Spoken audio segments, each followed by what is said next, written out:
Hello, everybody. I hope everybody can hear me. As usual, when I do these videos, kind of check off for me over there in the live chat, just so I know that you're here and you can see me and you can hear me. It also helps give me a little bit of an idea of the distance, the latency between when I say something and when you hear it.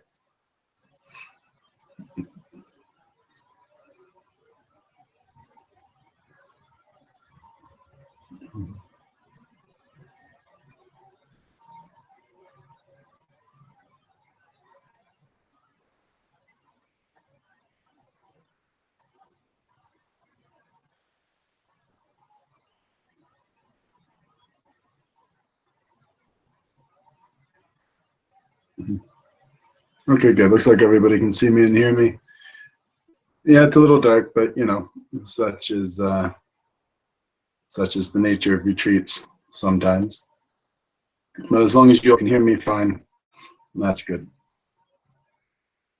So tonight's lecture, based on kind of popular request, asking around and seeing what people wanted to talk about, is mantras, prayers, legomena, stotram, shlok, all these different ways that we use our voice to perform magic, to connect to God, to advance spiritually, whatever the case might be. And the use of sounds and prayers is arguably, quite certainly, as old as religion and as old as magic, and magic is even older than religion. So without a doubt, using our voice to try to connect to God and the universe is one of the oldest and most ingrained, almost kind of natural ways that we reach out into the cosmos and try to connect. It helps us focus our mind, it helps us focus our energies, and it helps us build up energy towards a particular specific task. Whether that task be connected to God, it be an invocation or commanding spirits, performing magic of some type, healing, no matter what it is, because sound is a raw creative force, but words are an expression of mind. So anything that you can do with your mind, which is anything, can be done with a mantra. So there's a mantra for anything. There's a mantra for everything, no matter where you look in history, no matter what system or culture or tradition you study or learn or practice. There's a mantra for pretty much every single thing. And some of them are time tested, some of them, maybe differing levels of history or authority behind them, but the practices are all there. It's a very, very ancient way because all it is a way to express our mind. Mantras are a way for us to take our mind, something invisible that we can't hold, and give it a audible material presence in our workings. Now, from a spiritual perspective, from a purely mystical perspective, this is helpful as a phenomenal tool for concentration. It helps us really concentrate our thoughts. It helps us concentrate our energies. From a magical perspective, this serves an important link in the chain of trying to bring something from the causal level all the way down into the physical level.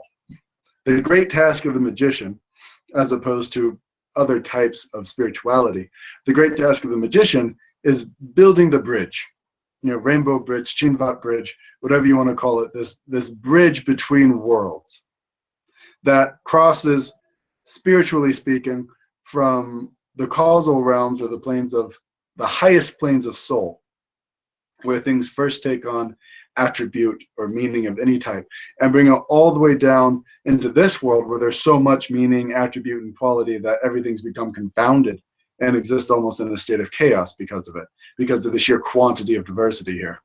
So in that sense, the task of the magician is twofold. The first is find a way, what can we do here that resonates on every level of us? Find something that plugs into each level, each realm, each part of our being, so that all levels of us can be activated simultaneously and unified under a single rule, a single command, a single focus, a single objective. That's the first side of it. Other side of it is to do it, so to say, loudly enough that it can penetrate this arceus of things, the 10,000 things. It can penetrate this cloud, this dense web of extraordinary variation and interdependency, and create just a wide enough room to enter in and create something, to cause a transformation. Right? Because it's very hard to transform things in this world. Magic is fundamentally transformation. And it's very hard to transform things in this world because, as the Buddha said, everything's interdependent. So to change something is difficult because it has so many other things confirming its existence, depending upon its existence, and it itself is depending upon other things for its existence. So the chain of interdependency wraps around things like a tight, unbreakable net.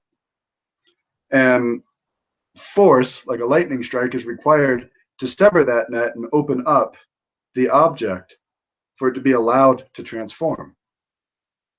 So from a magical perspective, mantra and prayer satisfies both sides of that, because a mantra has thought behind it, which is the mental level, right? Thought, intention, feeling behind it, which is the mental level. It has qualities and definitive attributes to it, which is the astral level, and it has vibration, which is the physical level. Sound creates vibration. So sound is uniquely occupied. Mantras and prayers are uniquely occupied to build this bridge between all the different levels and bring them together. So when you're doing it yourself, even just for personal spiritual evolution, you're benefiting from all parts of you being tied together. Every aspect of you coming together into one single unified thing. Right? An internal spiritual whirlwind that blends everything together into one and settles the chaos and brings everything under rule. Right? Something a lot of old magical traditions, and you'll hear me say it and you'll hear other people say it, is this concept of one law or one rule in the universe. And the Taoist magicians indicate this a lot. A lot of the stuff they do involves celestial decrees, emperors, kings, warlords, governors, ministers, imperial ambassadors. And the reason they structure their spirituality like that, almost like you would in an earthly court, is because it creates a situation of clear command. So mantras impose a clear command upon all the metaphorical ministers and attendants of all the levels of your being, so that everything comes together and focuses on one thing, right? The liver energy, kidney energy, mind energy, all 5 elements, all your subconscious, the energy of your lungs, right? Because you're speaking, everything comes together. Everything gets on the same boat and says, oh, this is what we're doing now. And so everything focuses on that. You can imagine your spiritual makeup, and some traditions teach you to imagine your esoteric anatomy, if you will, to be composed of thousands, if not sometimes millions, of beings, of spirits, gods, demons of all sorts of different levels. And it's quite an effective metaphor to teach, because it accomplishes 2 things. One, helps destroy your sense of personality.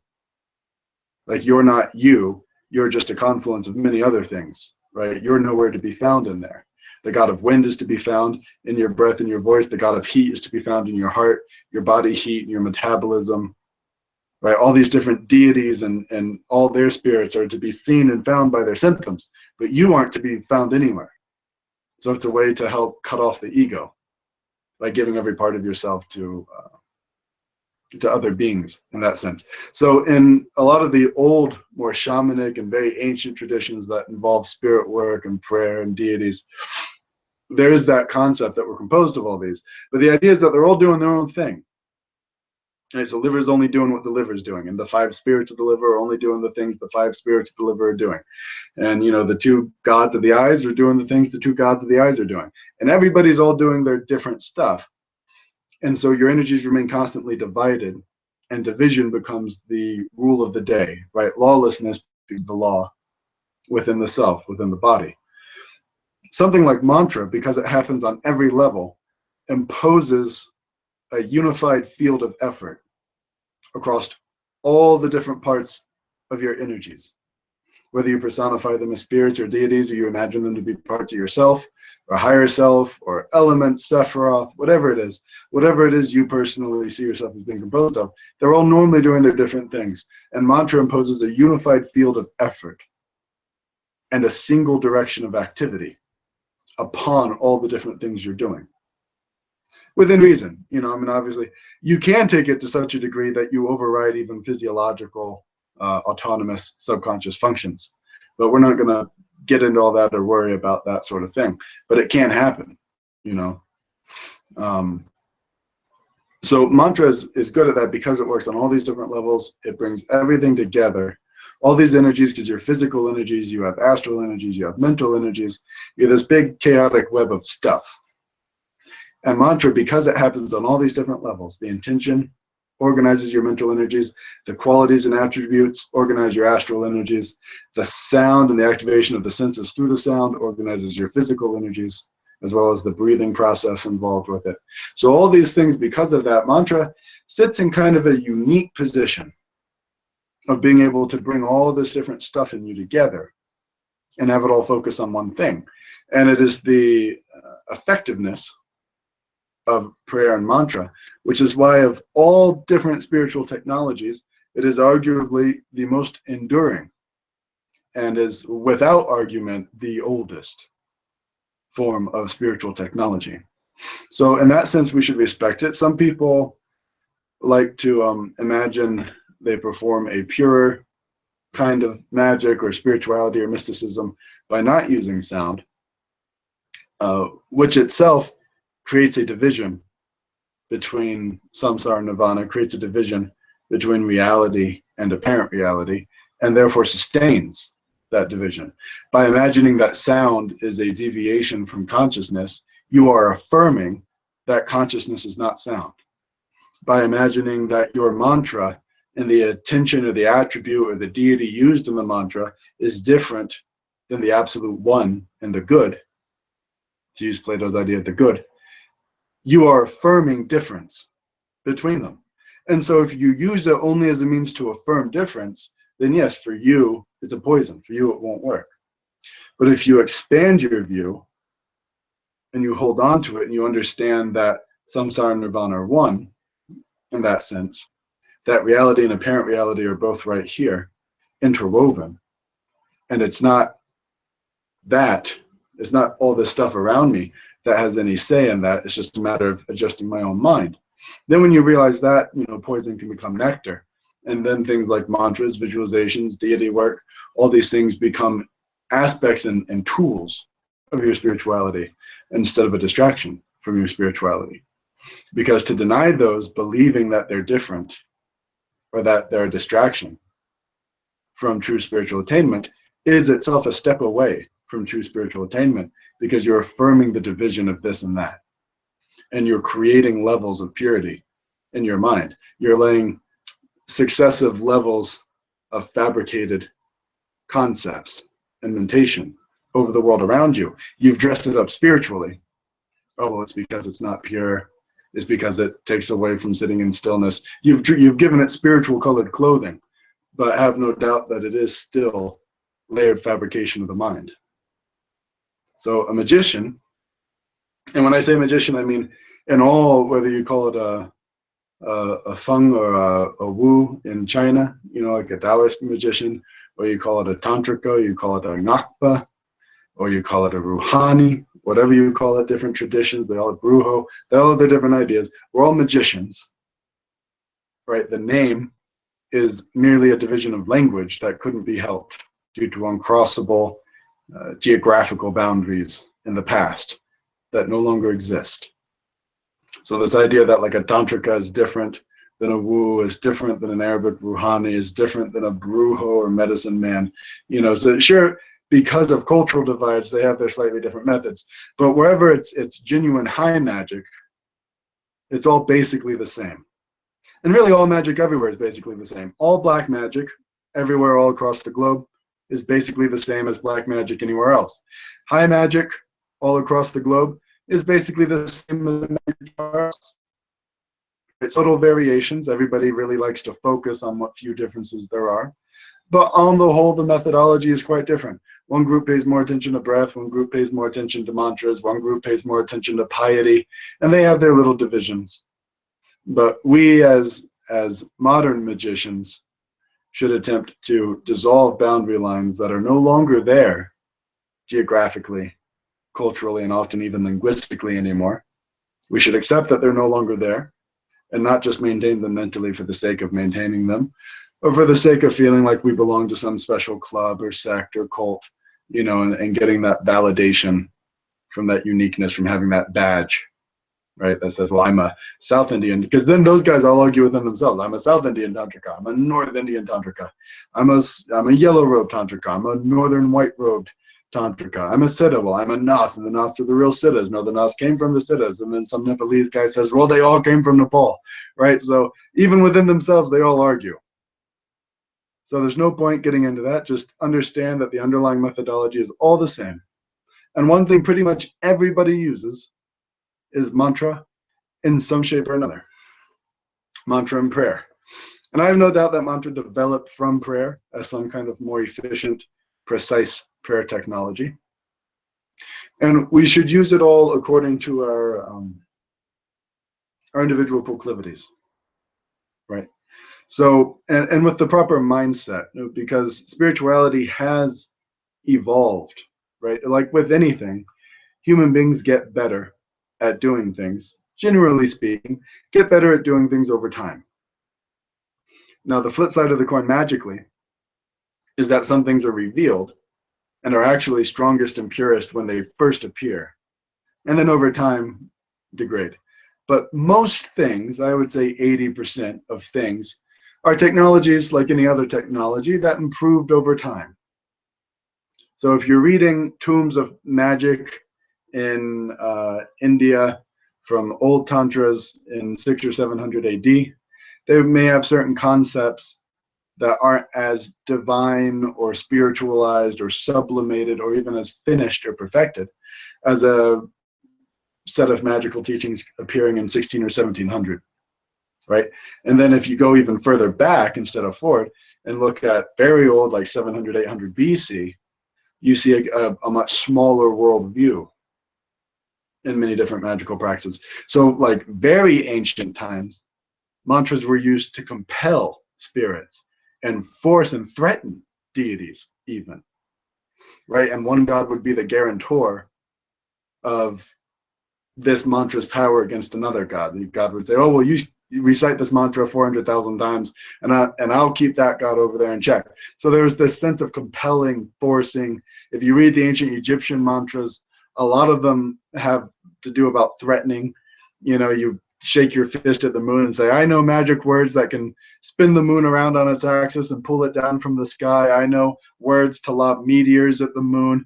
I know words to obscure the sky so the moonlight never shines. Therefore, goddess of the moon, you better come, right? So you see that in a lot of very old world magic.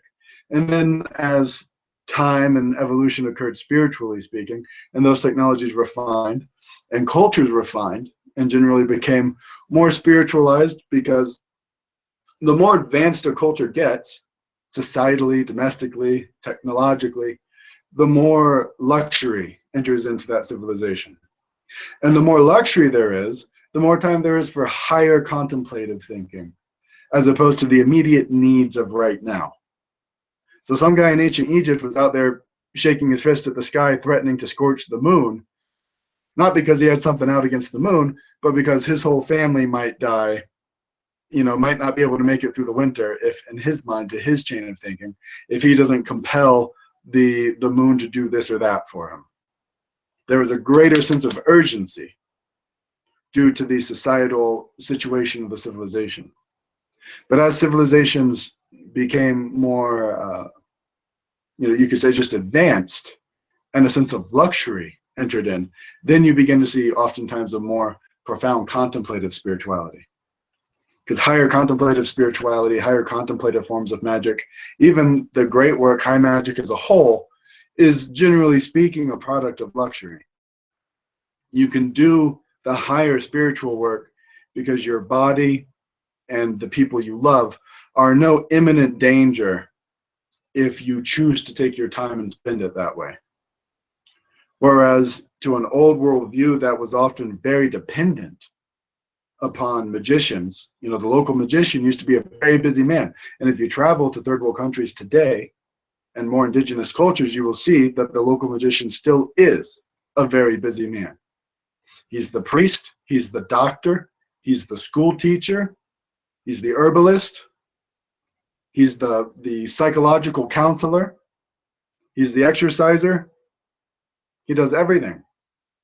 Dietitian, every single thing. Sometimes even metal worker, architect, because sometimes those are part of that priesthood, is that sort of knowledge. So even today in certain parts of the world, that's still the case where the magician's very, very, very busy. So to those people, mantras, and to people in those situations, mantras take on a more forceful component.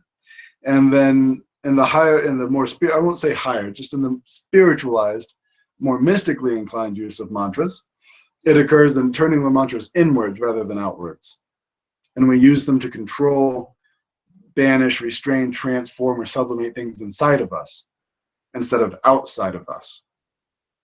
So broadly speaking, that kind of forms we could say there's kind of 4 different broad stroke categories of mantras here, which is that they either compel, they transform, they open or close, or they destroy.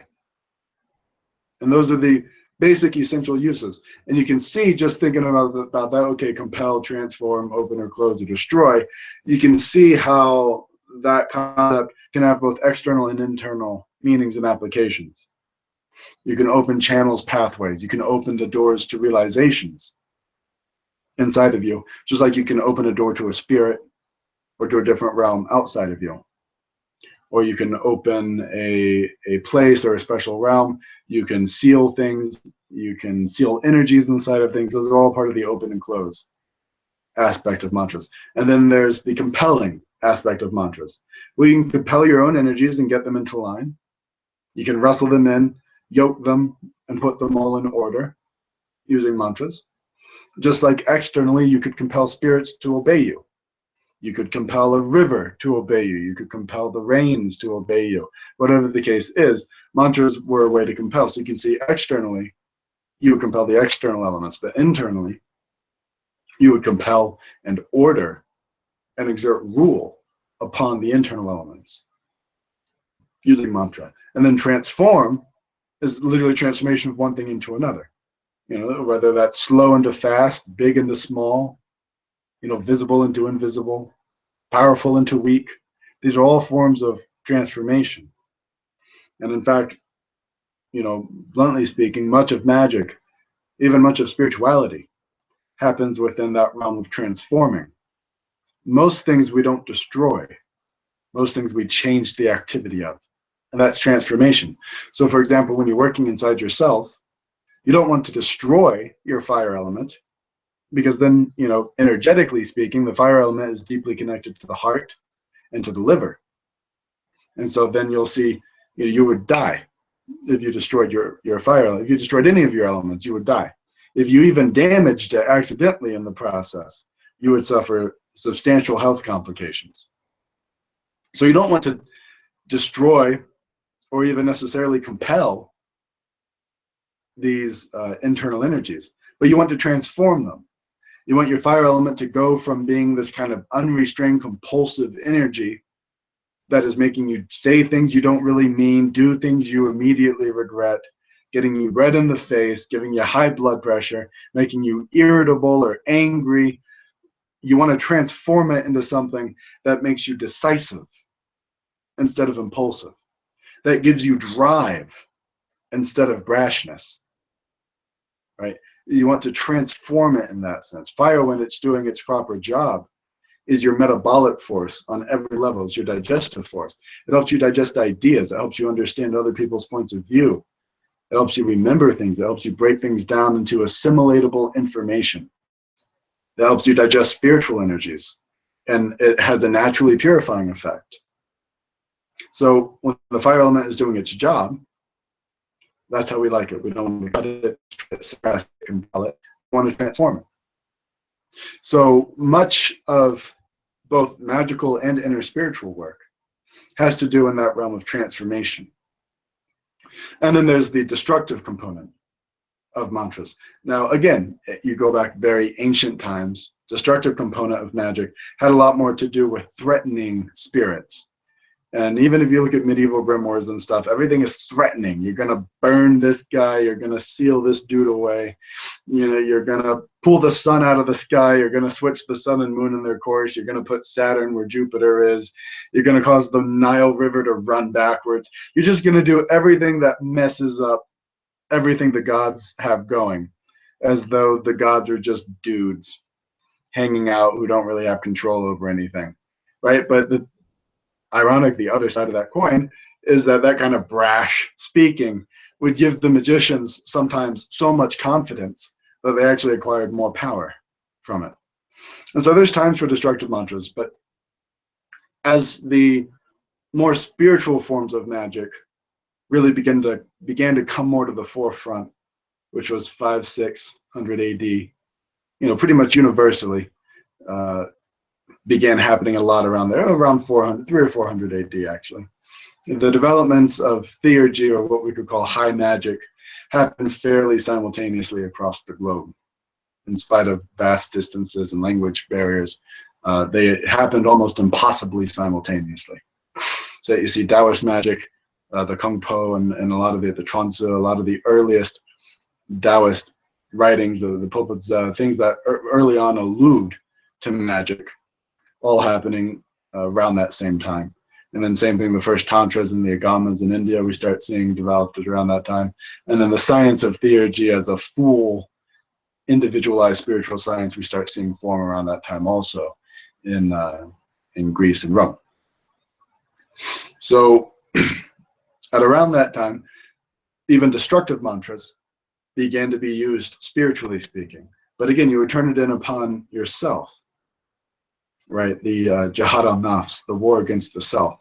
You would use it as a weapon against your lower self. So you would actually turn inwards and identify clinging, right? That we all exist, most people exist in this state of really holding on to certain parts of their personality, certain parts of their emotions, their likes, their dislikes, even their displeasures or their imperfections become such defining character traits, and your struggle becomes such a defining character trait that you won't let go of it. So, and it becomes very hard because eventually that grasping that you're doing with very little effort and quite automatically moves from your conscious level of activity to your subconscious level of activity.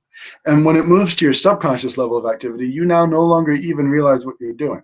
So at that point, it's not as easy as just saying, oh, well, I should just stop doing that. Some people can do that, and good for them. But most people can't. Most people can't just realize they're doing something that is holding them back spiritually and then just stop it.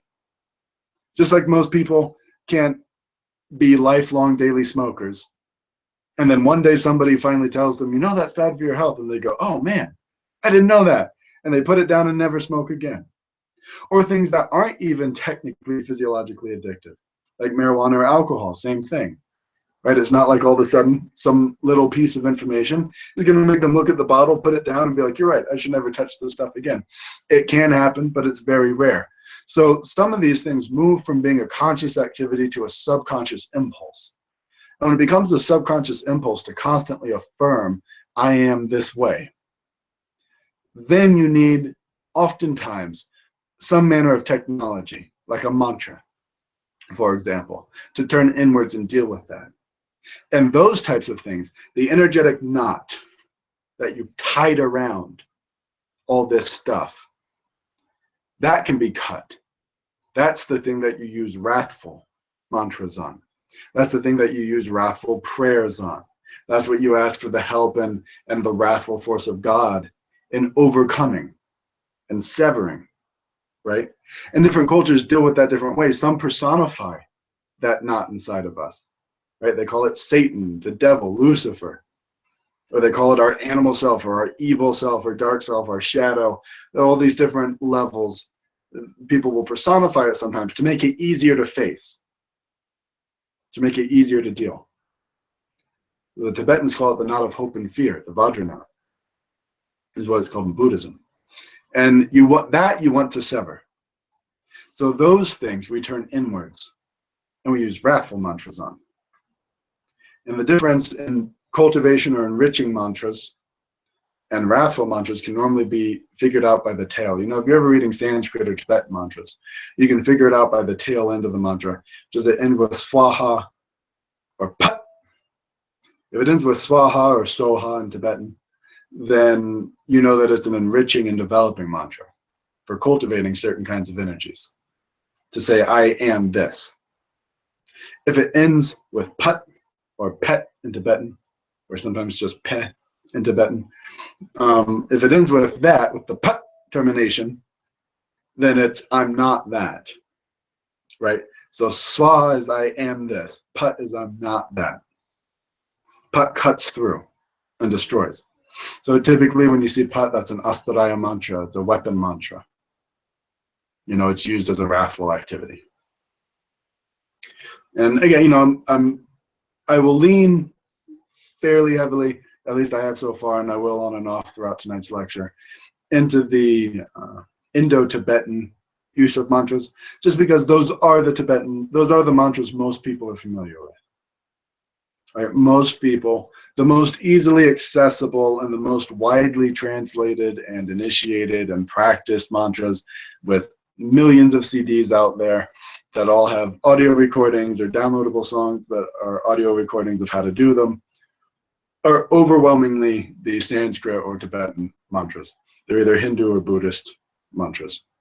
And the term mantra itself is Sanskrit. So because of that, I'll lean a little bit into those. But we are going to talk about some other things. And many different cultures all around the world, many different religions utilize mantras and prayers.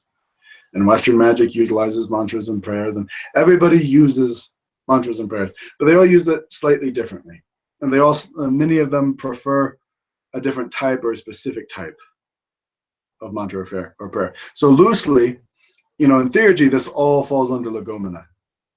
There's not really a single nice term in the Orient that captures all different types of prayer, right? So like there's a shlok or shloka in Sanskrit is like a verse usually from one of the Vedas, or stotram is a series of verses from somewhere in the Vedas or from one of the agamas or from one of the Upanishads. It's some kind of sacred spiritual verse coming from a scripture.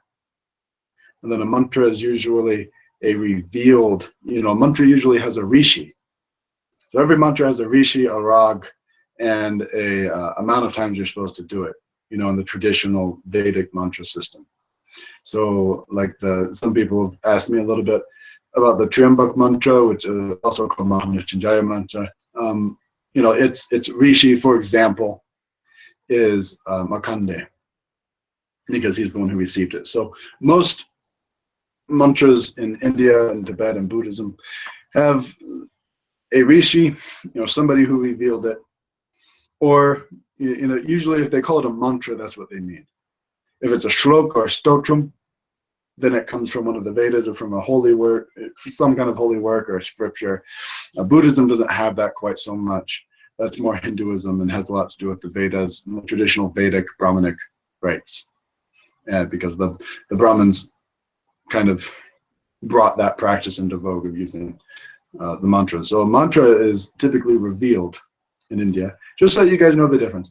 You know, this isn't something everybody needs to know, but there's a lot of misinformation about mantras in the West. So just so you know, generally speaking, a mantra is a revealed recitation. And it can be anywhere from a few words to a paragraph long. But it's typically revealed, and it's typically revealed by a yogi or a great Brahmin. You know, a god gives it to them because of their great piety, because of their great faith and their connection. It's like the Mahamrityunjaya mantra was brought about because a rishi, you know, he was going to die early because he wasn't paying attention to himself, and he was just sitting there hugging a Shiva lingam, and he just knew that Shiva would protect him against death. So Shiva came And together they recited this mantra and defeated Yama right in front of them. And so that's how we get the Mahamrishtajaya mantra, the Trambak mantra. So, generally speaking, in India, most mantras have most big mantras have some kind of backstory to them. One of the only, there's a couple of times where that's not, there's an exception to the rule, like the Gayatri mantra is technically a shloka that comes from the Vedas. It is a series of verses in the Vedas. So there are things like that where the rule doesn't always apply. But generally speaking, mantra, that's what that means. And then sometimes it's just it's a misnomer that became culturally accepted over time. But technically speaking, that's normally how it is. Throughout the different worldwide practices of legomena, right? And again, like legomena is a great term because it covers all levels. Anything spoken that has an effect spiritually is legomena in the ancient Greek theurgic tradition. So legomena means things recited. Dromena means things done, all magical activities and rites. Legomena means things recited. So within the realm of legomena, we can kind of break it down into 3 different types.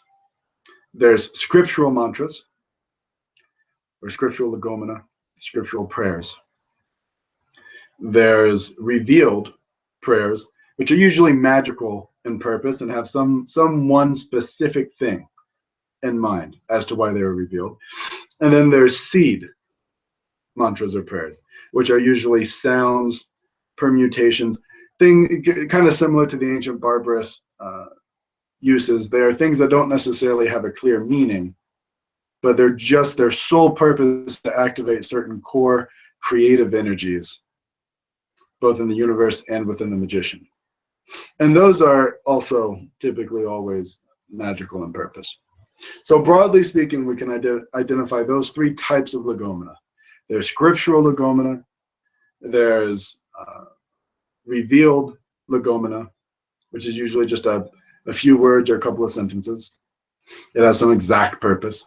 And then there's seed legomena, or root or seed legomena, which are very specific power syllables or power sounds.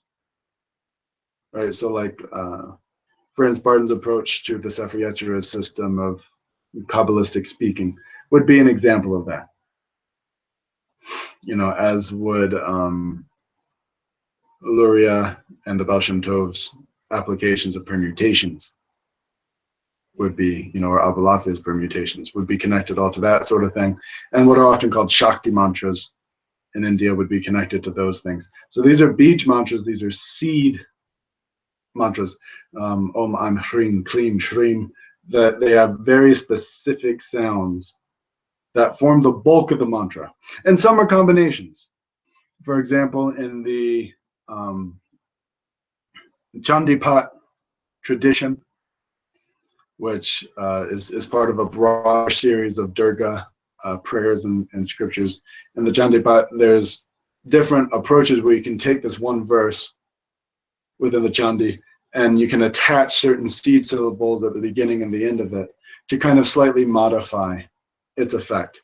And this is done also with the Tara mantra, the green Tara mantra in Tibetan Buddhism and Nepalese Buddhism as well, where they'll take the same basic Om Tara Tutare, they'll take the same basic Tara mantra, and they'll attach slightly different words, and especially different seed syllables, in order to activate the power a little bit differently towards a specific cause. So you can say basically the same mantra, but you change a couple of the seed sounds, a couple of the raw syllabic sounds, hum, trum, shrim, hrim, krim, bum, bum, rum, yum, cum. You change a couple of the core seed sounds that go at the beginning or the end of it, and it energetically modifies the mantra and gives it a slightly different effect. So you have that class. There's also, we could say, a sort of 4th class of legomena, which is combinations of the other 3. But broadest speaking stroke, we have, and this is one of the main things I want you guys to remember as a categorization within your mind, is that there's legomena that are scriptural verses, there's legomena that are revealed verses, and there's legomena that aren't verses at all. They're just syllabic powers strung together, syllabic sounds strung together. And those are our three. That's the basic working level of legomena. Now, they all have power, and different traditions have focused differently on aspects of them. So, like, for example, in Taoist mantra use, Tanmay, you won't often find seed syllable sounds. Their prayers are usually basically exactly that. They're prayers. They have some directly translatable, fairly understandable meaning, and they usually come from some scripture like the Ta Tung Ching that possesses all the necessary ritual prayers and everything that are done. They don't have a whole lot of the seed legomena, of the beach mantras being done so much, but they do have the revealed and the scriptural, and especially a lot of the scriptural being done. And then very ancient India, it was all pretty much scriptural. It was from the Vedas. And then as time went by and different people achieved different things, they had their own realizations and they brought their own mantras into the world, either because a spirit gave it to them or a deity gave it to them, or just appeared effortlessly from themselves. So then India has a whole lot of the revealed class of mantra. We have a specific mantra that does a specific thing for a specific task.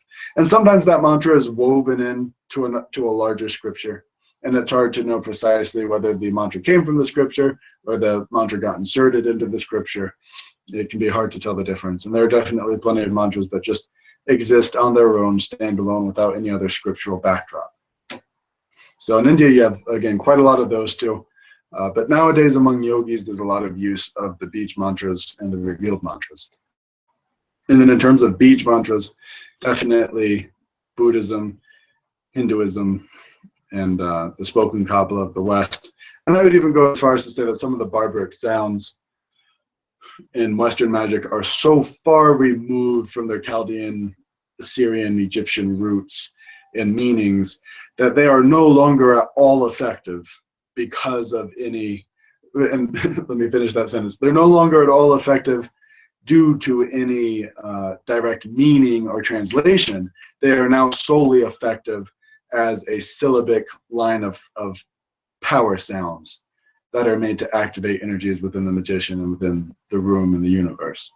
All right, so I would say many barbaric sounds and incantations have also fallen into that category of working for the same reason that beach mantras work. So 3 broad strokes of our legomena. It comes from scripture, right? Almost all Christian legomena, for example, comes from scripture. Oftentimes the Psalms, many of the Psalms and Proverbs, the verses from Psalms and Proverbs have historical magical uses with great effectiveness. So just use that as an example. And then we have our revealed mantras, and then we have our beach mantras. And those are our 3 broadest strokes, different categories that I really want you guys to kind of get a feel for. Now within those, as with talismans, we have 2 different, if we wanted to talk about why they're powerful, there's basically 2 different layers, and the same magical principles apply in this instance to mantras as they do to talismans, which is that things either have an attributed or an innate power. Actually, I take that back. All 3 can have innate power. Like there's a concept in Tantric Buddhism called the breath of the Dakinis that says that if a Dakini or a Pawa or Daka or a great spirit, a Haruka or one of the Yidam, if one of the great powerful spirits reveals a mantra to you, then they call it hot with the breath of the Dakinis. It means because it came directly from spiritual world to here, it was empowered by those beings. And now no matter what you do, you can't mess it up or anything. It has its own power coming from those beings. That's called the short lineage, the 1-link chain. Right? Long lineage mantras, passed from person to person, can lose power based on people not observing the proper rules, what they call samaya, what in theory nomia or nomos, the law imposed upon the mantra to help maintain its effectiveness. So sometimes, in the long chain from person to person, that can be broken up and the mantra can lose some power. Ideally, the older a mantra is, the more powerful it is, because the more different successive generations of people believed in the power of that mantra, the more energy they gave it. The more they subjected spirits using it, the more those spirits became responsive to it. And then when those people all died and went into the afterlife, they took those mantras with them. And they do those mantras there and in those heavens, where it becomes over time even a part of the angelic structure of things. And so in theory, if you have a mantra that's like 1,000 or 2,000 or 4,000 years old, in theory, as long as it's been practiced fairly frequently throughout the entire length of that duration, it should be very, very powerful and very, very useful. And this is where you get that kind of attitude of collecting ancient mantras and ancient practices, because they develop an acquired power as a result of people, because people can add power to things. So there's acquired power and innate power, something like from the breath of the Dakinis, or they say hot with the breath of the Dakinis. That's an example of innate power. That mantra or prayer or whatever you want to call it has its own innate energy to it, no matter what it is you're doing. And then there's the acquired power, which is performed by long periods of time of belief, because there's a causal energy that connects to those things and raises them up, gives them more pizzazz, gives them more energy. So those are the two different sides. And some mantras only have innate power, some only have acquired power. Many mantras have both. There's many, many mantras or legomena, prayers, whatever they are, that were given by divine beings, or even received by a very divine being, and therefore kind of doubly blessed, right? Blessed because of the giver and blessed because of the power of the receiver. And now it's both acquired and innate power. But broadly speaking, we have that also division in terms of why mantras work. It either is really shining in the collective subconscious mind of humanity, and even in the astral planes because of all the work that's been done using that mantra, or it was just shining from the day it was made, right? Like from the moment the sun became the sun, it shined like the sun. So some things just shine for that reason. Some things just have that innate power. And many mantras, like I said, have aspects of both. Ideally, you want something that was both revealed and is ancient and has a long history of use, so that you have faith in it as well. And even better is to receive mantras from people who themselves have used those mantras, because it continues that unbroken chain. So this is like the lung transmission. You know, in Tibet they call reading or sound transmission, lung, in order to transmit the power of a practice or mantra from one person or a group of people to another. And that way the acquired power remains intact. The innate power is there regardless, but in order to receive the lineage energy that's been added behind a prayer, it needs to come from somebody else who received it from somebody else who received it from somebody else. That way you really can access the acquired power also. And sometimes the acquired powers become more than the innate power. So again, kind of broadly speaking here, what we're looking at is we have our three basic classes of legomena. We have our legomena that are powerful because they come from scripture, or they come from scripture. We have our legomena that are revealed, and we have our legomena that are seed mantras. So, and then within that, everything has either innate or acquired power. A real good example of innate and acquired power is the cross. I use the example of the cross a lot. Prior to Jesus and the widespread profusion of Christianity, the cross was a symbol of horror, of pain, of suffering. It struck fear in people's hearts. It was the promise of punishment for something that you did. Pretty much the exact opposite of what the cross then came to mean as Christianity became one of the dominant religions in the world. Now the cross has almost the exact opposite meanings. It's redemption as opposed to punishment. It's forgiveness of sins as opposed to retribution for sins. It's the promise of peace, love, compassion, as opposed to suffering, pain, and judgment. Right? So forgiveness versus judgment. So the cross took on a completely different meaning in the collective minds of humanity, and even to spirits because of that, and the way it moves energies and the confidence it gives a person that now demons who have been around long before Jesus was around can be exorcised quite effectively using a cross, because a cross has been used for how many centuries now very effectively to drive out demons. And the person that's linked in the collective egregore of Christianity to the cross was himself a phenomenal and famously powerful exorcist. And so it invokes his power through the cross, as well as the acquired power it's developed over the course of centuries of faithful. So that's I like to use the cross as an example to help illustrate innate versus acquired, because innately the cross should have been a fairly devious energy, and probably was at one time, and could have been used for black magic in that sense. But the acquired power actually overrid the innate meaning of what a cross had hitherto meant, and gave it a whole new magical use. So sometimes acquired power wins out over the innate meaning of something. Just as an example, as magicians, we should think about these things. As magicians, we should be interested in the whys, not just the hows.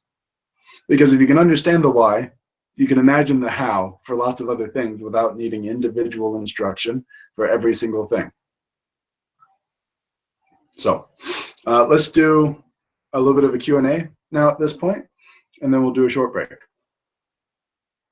If you guys have any questions, in terms of theory, that's basically what I wanted to cover tonight. And then after the break, we'll talk about some specific mantras that I'm going to give you guys.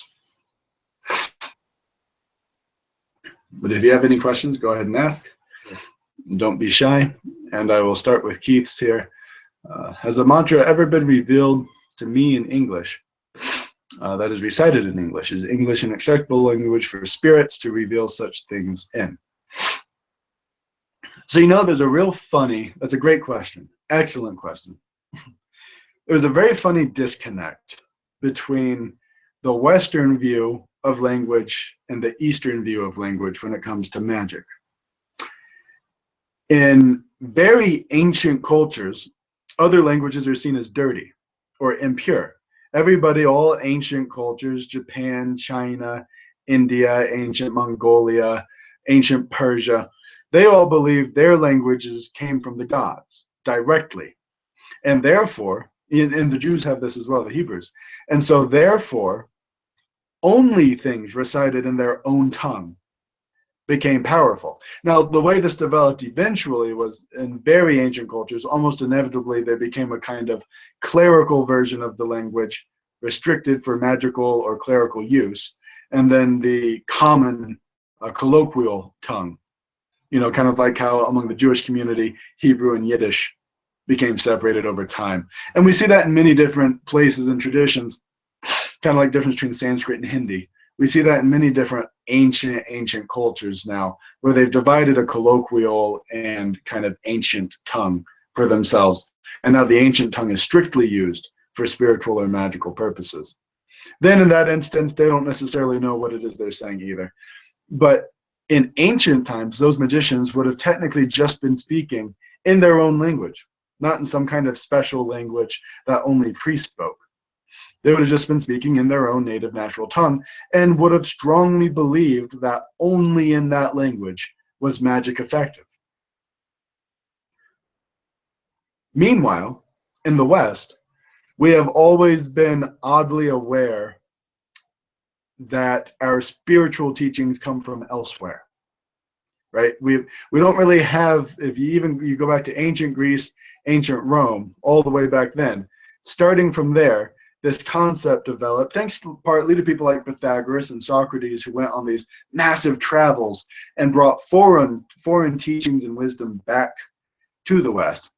So starting from almost day one of the inception of real practical spirituality in the West, there's been this concept that foreign wisdom is more ancient and foreign languages are more magical.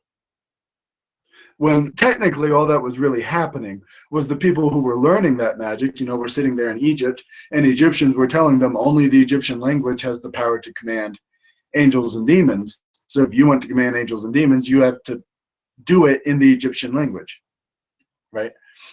Of course, meanwhile, elsewhere, India was saying the same thing. Mongolia was saying the same thing. China and Japan were saying the same thing. Everybody all over was saying the same thing to their own students. Well, only this language, because it's divine and comes from somewhere else out in the universe, is capable of commanding spirits. Ergo, magic can only be done here. Ironically, the ancient Greeks were the only group, the hubris, so to say, and the ego about their own culture to not want to learn from others. The Greeks were always big into learning from others. And so starting from the very inception of Western magic, which we could say kind of is roughly 700 or 800 BC in ancient Greece, is kind of when what would become theurgy began developing. Starting from that far back, that concept that foreign wisdom is brought in. And the Greeks wouldn't have thought to themselves, oh, well, but my language came from so-and-so too. They would have just been listening to the Egyptians talk about how, or to the Brahmins in India, or the Phoenicians, or the Babylonians, all talk about how their language came from the gods and is therefore powerful. And they wouldn't have applied that to their own religion and their own language. They just would have thought, oh, well, I'll go ahead and take their word for it. And when they came back to Greece and Rome, they kept those Chaldean, Egyptian, Babylonian, sometimes even Sanskrit words as best as their poor ears could figure out the sounds. And then thus became introduced that concept in Western magic that is still extremely prevalent even to today. In the Golden Dawn, the Aurum Solis, the Astrum Argentum, any of the OTO, Ordo Templi Orientis, even among Masons, there's still this concept that prayers and spells, we could say, and invocations that have a ton of foreign words woven all throughout them are powerful because you don't know what they mean, or because they're foreign, or because they're ancient. And yet, meanwhile, in China, there's some great, Shangqing or Mao Shan magician up there just chanting his own language and doing magic perfectly fine. So that's a really good question. That's why I'm diving into it, because this is a very important thing to understand. That's kind of a West-East division in mindset about mantras and prayers, is this feeling that, and it's partly because, and I think we feel it even more now because our society seems so mundane. We want something exotic that seems like it comes from a world outside of our own, because we're trying to get outside of our own world. We're trying to get into something foreign and exotic, this magical spiritual world that we don't look around here in the West and see surrounding us like you would in India, or like you would out in the mountains in China, or up in the plateaus in Tibet. And you hear the horns blowing, and you hear the bells ringing, and the gong being smashed, and you can smell incense on the wind. And it's not so hard to imagine that even your language could be spiritual.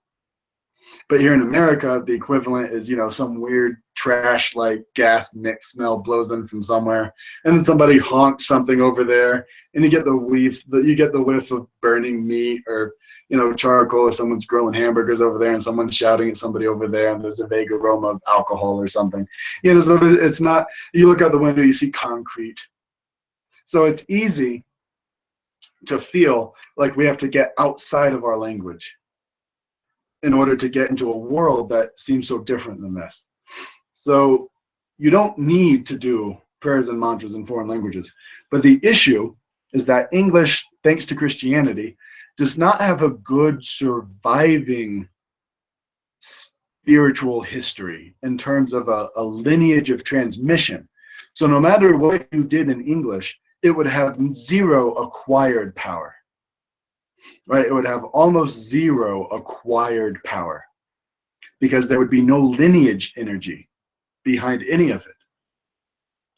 And so you would need something that solely had innate power, right? That was just, it would work because it was given to you by a god or goddess who said they would personally make sure it works.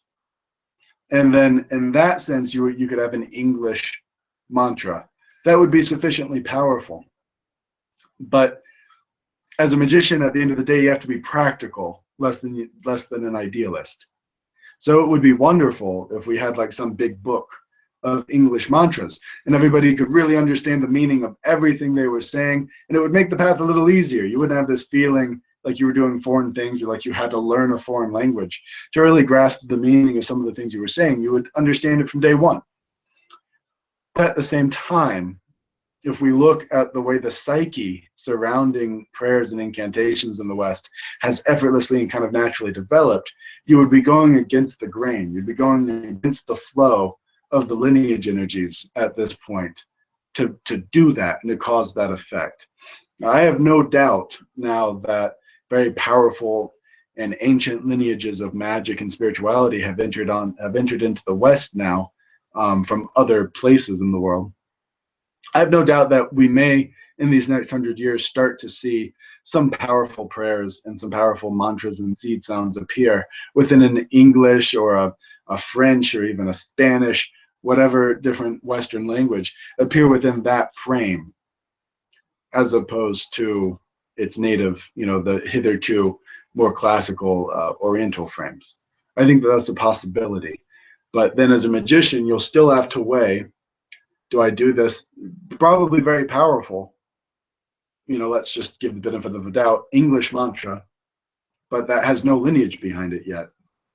Or do I do both this powerfully revealed and very long lineage for mantra to get the desired effect, right? It can be done either way, but there'll always be, we're kind of 2,000 years behind in terms of developing the lineage behind English mantras. And that's not a gap that will ever be closed in the meaningfully near future. So again, as magicians, sometimes you just have to be practical rather than idealistic about it and go, well, this one already has power, so maybe I don't need to beat my head against a wall trying to give some other one power instead. All right, so let me see some of the other questions we got here.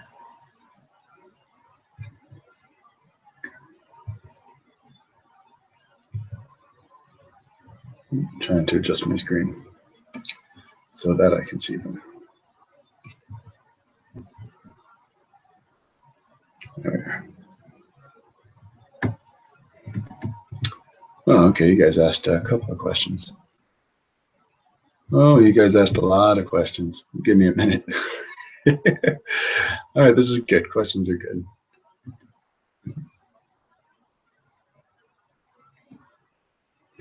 All right, Ryan asked, so what happens if one uses one of those God guarantor mantras now in a first world country? I mean, they still work. Same effect as in the ancient world. You can still do it. You can still threaten spirits and deities and the likes, but in my opinion, it's a trickier road to walk once you do that. I've always had the personal opinion that one should seek to befriend and harmonize with spiritual powers rather than overcome and subdue them so far as possible.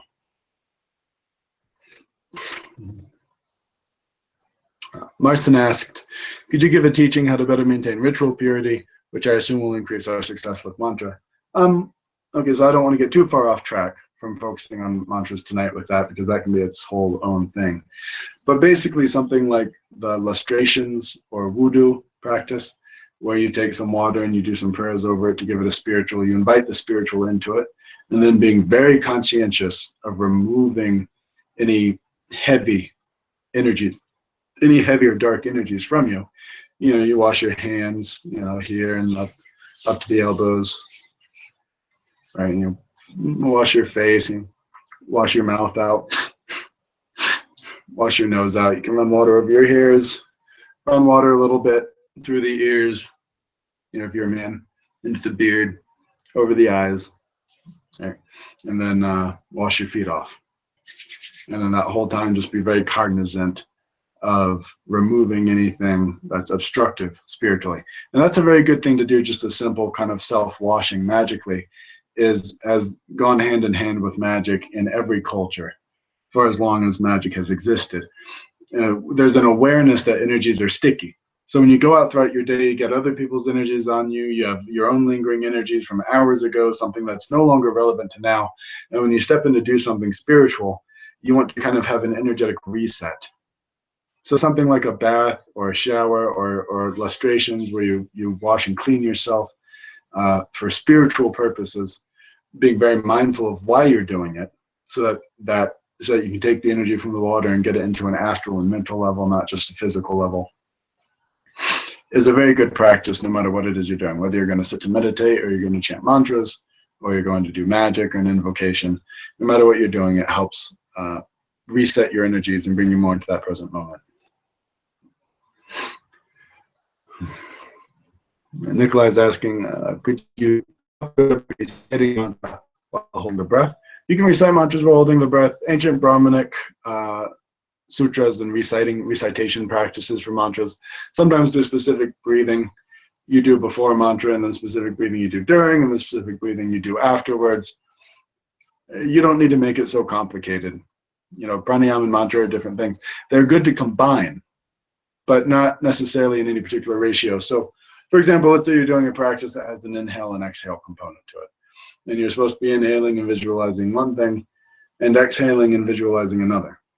A really good thing you could do is use a short mantra as a counting mechanism, or even a longer mantra. So maybe you have a longer mantra, you recite it one time when you inhale, one time when you exhale. And it serves as a timer for the practice, but it simultaneously serves as a spiritualizing component in your meditation that helps touch your energy and helps touch your mind with something divine or protective or energizing. You know, I usually recommend during meditation, I would say do it with something divine, a mantra or a God name, something that inspires you and makes you feel more connected to God while you're doing your practice, so that the energy that you're moving or circulating throughout the body is being touched by that kind of purity and that kind of divinity during your practice. Then I think you'll find that it brings a slightly more Gnostic, great work, hieratic component into a sitting meditation, because sometimes something like pranayama, breath work, it can start to feel mundane of sorts. It can become very routine, and we're just sitting there moving energy around, and you know, it takes a long time to scrub all the channels clean and to do the internal alchemy to rectify and purify your energies. So sometimes we're not always seeing the results we'd like to have.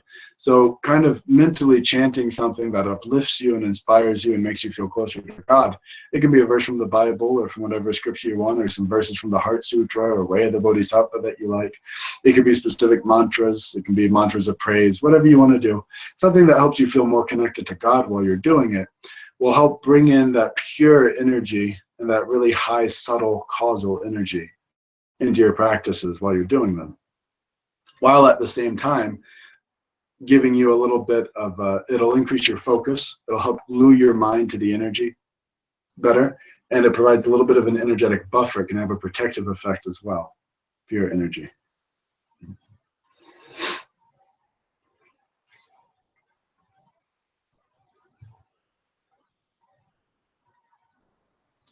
Ryan asked, what effect does music have on mantra? So yes, in very old cultures that have had mantras for a long time, there's usually specific, like in India they call rag, specific tunes or tones that are associated with specific mantras. It was like Om Adityaridyam Punyam Sarvashatru Vinashanam Jayavaham Japam Nityam Makshayam Paramam Shivam. You know, as an example of a semi-common rag that goes with certain mantras, sometimes at certain times, or sometimes just no matter when you do the mantra, it always has that certain rag to it. And in ancient Greece, we've been led to believe, based on what we have, that the Theurgists probably did similarly, using Doric and Phrygian mode tunes and the likes to accompany certain kinds of prayers. Unfortunately, that particular science hasn't quite made it into the present day. In my experience, there is power to that, but there's power to it due to a uniformity. There's power to it because you're increasing the similarities and the unity between the many centuries and many thousands or millions of people who have recited it. You're creating a unity there instead of having, you know, you have one less point of diversion, one less point of difference, because you're all chanting it the same way. So in that sense, it has the power to it. But I've personally never found it to have a profound effect on the spiritual or magical uses of the mantra.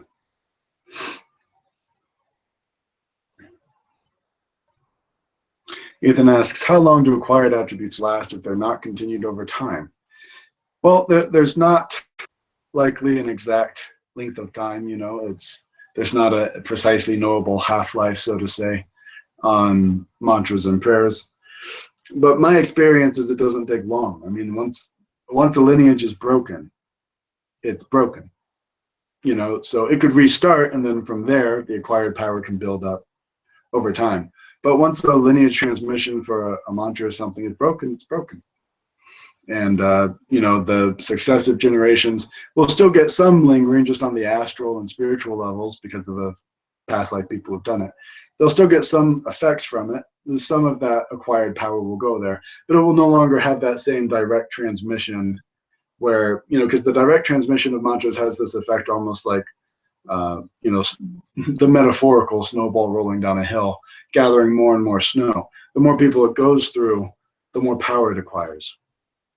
And then when it just cuts off, now you're just making use of the spiritual aspects of it, but the dense energetic energy that was acquiring person to person over many centuries is now kind of not present.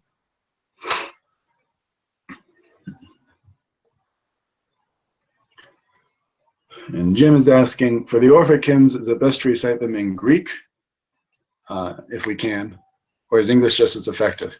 So in a situation like that with the Orphic hymns, and you're not really dealing with a thing where there's a direct lineage transmission alive anymore for the Orphic hymns, so that gives you a little bit more elbow room in terms of, you know, it doesn't really matter so much if you do or don't. With that, with the Orphic hymns, because their main effect personally right now is going to be worshipful and unitive to help connect you to deity, I would say it's better to just recite them in English, because it's not like some long Greek lineage past the master to disciple all the way to you in Greek. And so because of that, you're not getting that extra lineage effect from it. So you might as well just say it in English, because even though there would probably still technically be more power to them in Greek, in my personal opinion, the mental stress and distractiveness of doing it in Greek, if you're not super familiar with how it flows so that it feels very natural and effortless, and you know the meaning behind every single word, in lieu of that, I think it's better just to recite it in English, because at least then you'll be concentrated and focused on the meaning, and so the prayer will actually open up more to you. So for an instance like the Orphic hymns, where there's not really the possibility of a direct lineage transmission anymore, I would say just recite it in English.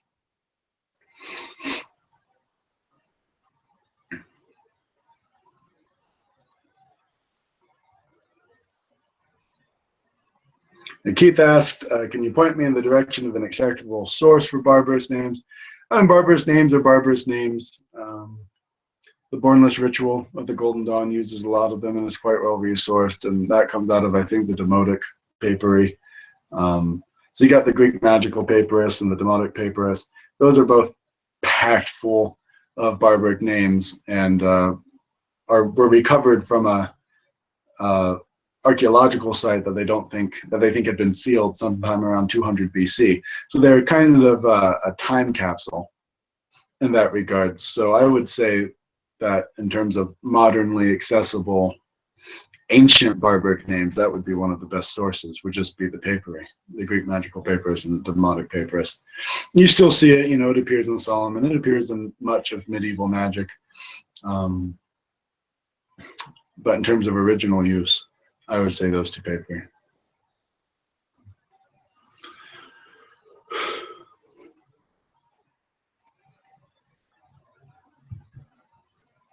RB, maybe that's Richard Batchelor, is asking, which of the four types of mantra would those that create be considered? I would assume transformation, since nothing comes from nothing. That's right. Yeah, things that seem to create would technically be transformation mantras. Technically, they're all transformation mantras, but just so that we have a sense of categorization, I've let transformation be a more specific thing. Yeah, creation would be transformation also. David Vastida asks, is a mantra to be chanted only by saying it or also by singing it? You can do either. And again, like I said, there's different traditions on this. Like in Tibet, there's not a lot of emphasis on specific melodies accompanying mantra recitation. You just, because they focus primarily on accumulation of the mantra's number of recitations. So you just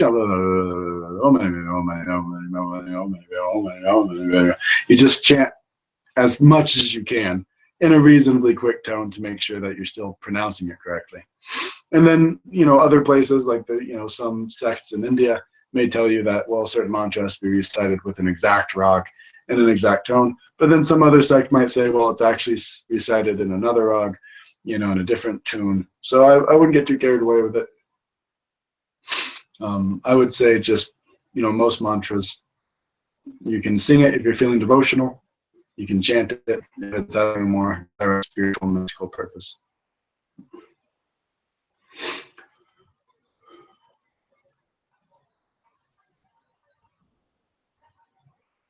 Luke asks, and this is a good question, could not using a destructive mantra on a perceived demon give that thing more power by demonizing the habit? Yes, and to a degree, right? But you have to understand your own psychology there, because there is power in the mantra regardless, and it has that cutting power. So you have to have the proper mindset towards it. You're liberating a spiritual knot inside your body, or you're liberating an obstructive energy as an act of compassion in that regards, not because you hate it. If you hate it, you're giving it more energy. You're just tying another knot elsewhere. You're cutting this one, but you're doing so by tying one over here, right? So it all has to be done from the proper view when you're using destructive mantras of a liberative purpose. Because, right, we all know energy can't be created or destroyed, right? It just transforms. So you're not killing or destroying anything, but you're transforming it into something for its own sake. So if you approach it with that view, then you're not feeding it. But otherwise, yeah, you would be maybe not necessarily giving more fuel to that particular demon. You might drive it off or weaken it or destroy it or whatever. But meanwhile, you'll be creating trouble for you elsewhere.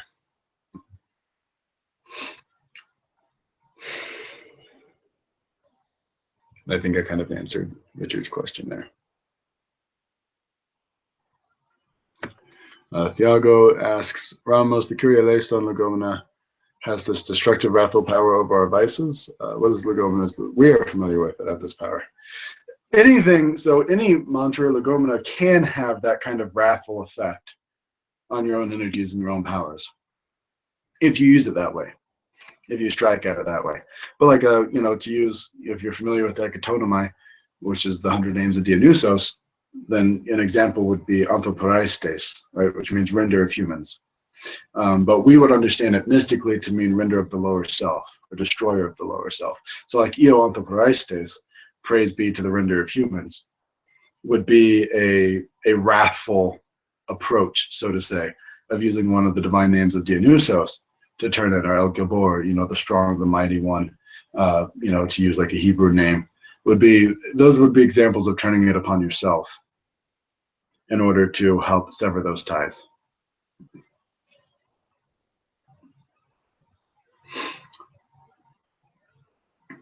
Luke has asked, how important is visualization in mantra use?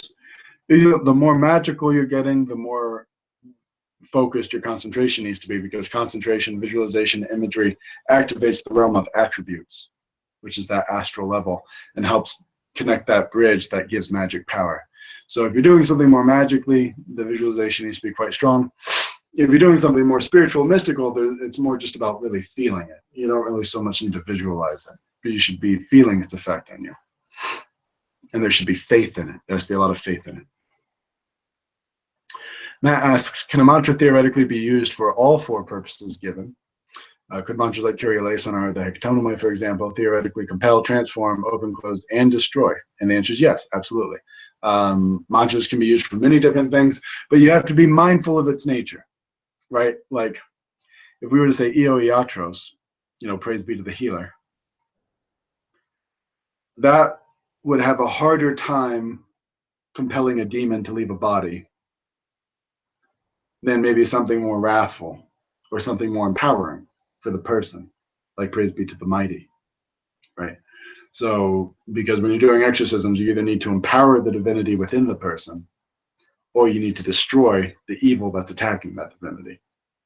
So then, you know, you're working a little bit psychologically against yourself at that point. It could theoretically still be done, but the energies of it aren't quite hardwired for that. You would want something a little bit more wrathful. So it's just, now there are some things in India, they're called Shakti mantras.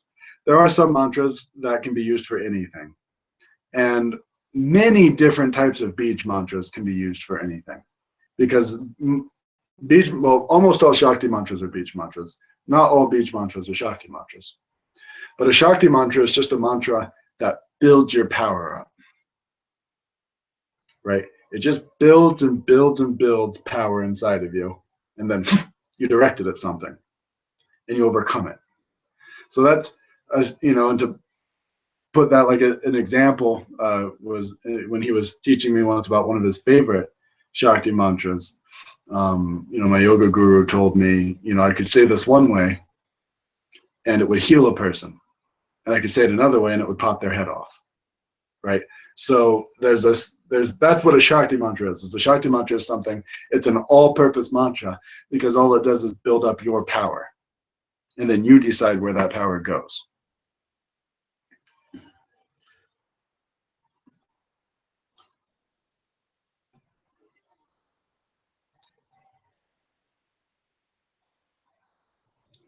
And then, you know, Jem commented on how nice it would be to have a mantra that has that wrathful attack component on ourselves. And yeah, like I said, something like Io Anthroporistes, or search through the Hecatonamai, or search through names of God, and find things that resonate with that powerful overcoming aspect, and use that against those knots within yourself.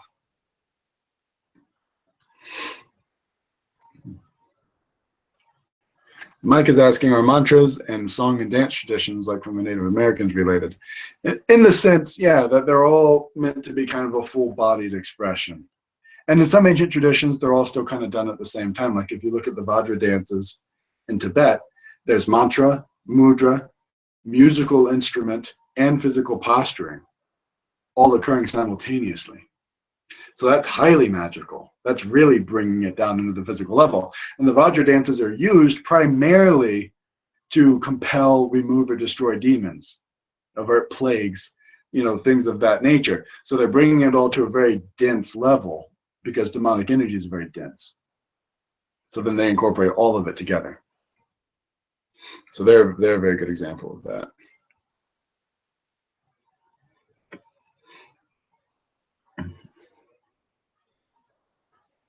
So Anupam Ghosh is asking, you know, if you have like a book or something full of mantras, how can you tell which mantras are beneficial or harmful? Well, if they're in Sanskrit, usually a book or something like that should have some translation of the Sanskrit. So look at the translation and say like, well, does this look to be a, you know, helpful one, or does it look to be a, you know, one that's used in black magic or something? Because there are some mantras that unfortunately, even though their own nature might be technically good, they've been twisted, perverted, and used by black magic a lot. So you don't necessarily want to tap some of that. And generally speaking, I don't recommend learning pretty much anything from books, spiritually speaking, because you lose that lineage flow. But, you know, or rather, what I should say is it's wonderful to learn from books. It's not wonderful to practice from a book. Right? So, you know, you can learn, just put it as, you know, you read all these different mantras or something from a book, put it in your theoretical knowledge bank. Add it to your broader view of mantras. But don't think, well, now I need to find some that I'm going to practice. For that, you should go to somebody who, you know, knows better and can help you with that. Ryan asked, what about hymns in English? Is the history too recent to have acquired power that way? Again, you know, there would be power there, like I said earlier, but it wouldn't have that depth that like a 2,000-year-old mantra tradition would have. So be it 777 has asked, can you explain why accumulation is necessary for certain mantras to bloom? So the way you can view a mantra, its power source, is like you're here and its power source is behind this stone wall several feet. And you have to dig to get to it. And it will give you the power to keep digging. It has enough. And there's a trickle of energy coming through that you can follow. That's how you know where to go. because you dig a little deeper and there's still a trickle of energy coming through. You dig a little deeper, the hole widens some, there's a little bit more energy coming through. It's like finding a spring from a little opening on the earth. And you dig, dig, dig, and it gets wider and wider and wider. So mantra use, by removing difference in energy and difference in kindness, the difference in type, we should say, difference in kind and type of personal energy, removing difference between you and the mantra by frequently touching it, by frequently engaging in it and immersing your mind in it, it starts to bloom. You start to get to the bottom of it. You start to follow the trickle of energy to the well of energy, to the river of energy even, that is the source of that trickle. And so, people try to say, they try to assign exact scientific numbers. Well, if it has these many syllables in your name, you need to say it 27,000 times or 270,000 times. And there's some value to that, but I found it can be quite different with many different people. The Tibetan mantra tradition is more just like, well, 1 million kind of covers it for anybody, So they'll just tell you, like, either do 300,000 or they'll tell you do 300,000 7 times or something like that, and then that'll fully activate it. The general consensus is just that the more time you spend diving into it, the deeper into it you'll get, and therefore the closer to its energy sources, the more you'll be able to build that bridge between you and it at a moment's notice. And that's really what it means to have activated the mantra, is that just to say it one time will have a magical effect, or will have the desired, required effect, because you're now so linked to its energy source, the energy immediately moves through you and goes out with your voice. But the exact numbers thing I've never been a fan of. Jesse asks, so what about reciting Psalms or other biblical verses in English when many of those have acquired power as well? Yes, within the scope of English, some of the only things old enough to have acquired power, well, both old enough and used enough for magical purposes to have acquired magical power, is the English translation, specifically the King James English translation of the Bible, and within that, specifically the Psalms and Proverbs. Those are quite powerful magically now, because they've been used by many generations of magicians quite successfully, with a great deal of faith in God and in Jesus, that the power of those would be guaranteed.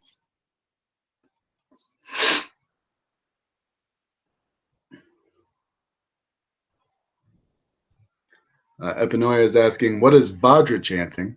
I don't remember the name. It's like reciting mantras, only moving the tongue without making any sound. Generally speaking, in the Tibetan or Buddhist cosmology, Vajra refers to the astral level oftentimes. When they say doing something in a Vajra way, like Vajranadi is the astral version of the Nadi. Vajra chanting is chanting astrally instead of physically. So your tongue still moves, your throat still moves a little bit, but you don't make any sound physically. You make the sound mentally, and that helps create an astral effect instead. Or whispering also is the way that Vajra chanting is done, is to quietly whisper it, as opposed to saying it mentally or saying it physically. Whispering being the in-between. Nikolai asks, so it's okay to mentally chant mantras on in and out breaths while doing the sanctuary meditations? During any meditations, doesn't matter. You're welcome to chant mantras, no problem.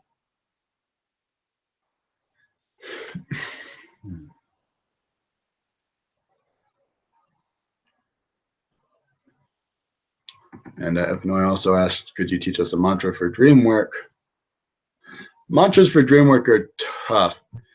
With dream work, what works better is seed syllables. So like fall asleep trying to hear the sound home, home, or even just ah, and follow the ah deep into yourself, right? Or follow the hum deep into yourself. In my experience, that works better, because to go to, for dream work, you need to be able to go to sleep. And to go to sleep, your mind can't really be turning this kind of complex mantra around again and again and again. So I would say with that, be going to sleep and just use a seed syllable like ah or hum and follow it into here. And just go into yourself. And that you can do lightly enough, with light enough awareness, that you'll still be able to fall asleep.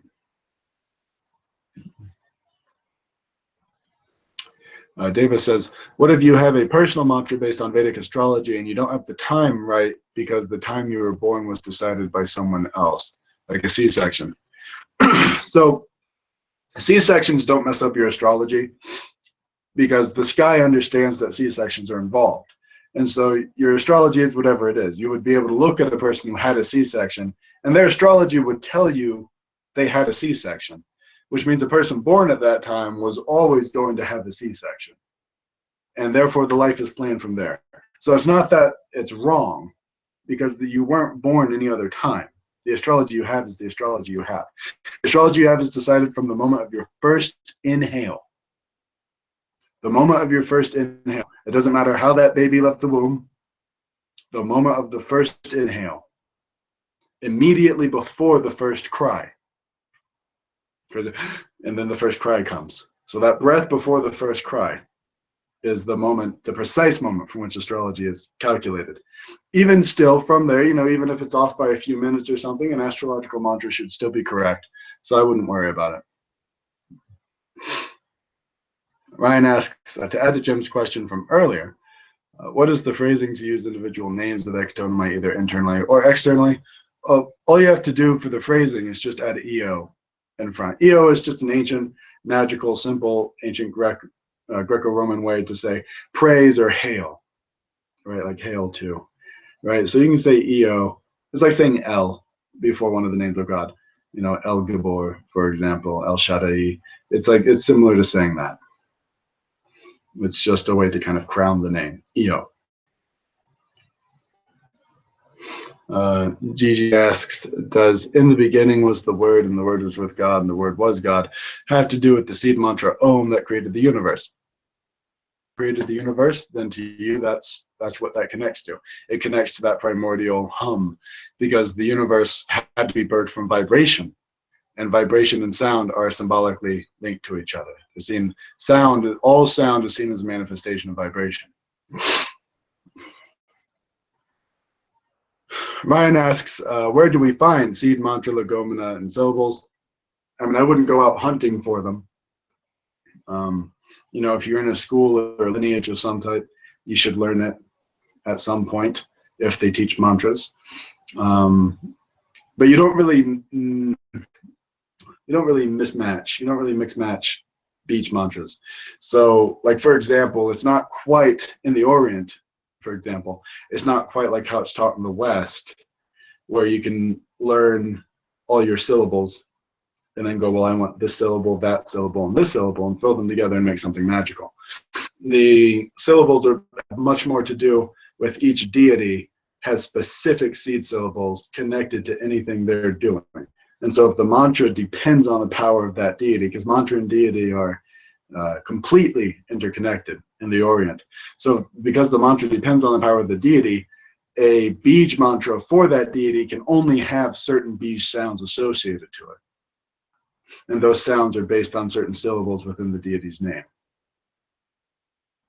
So it's not one of those things where you can go, well, Hrim means this, and Ein means that, and Hum means this. So I'm going to say Klim, I'm whatever, and hope that it works out.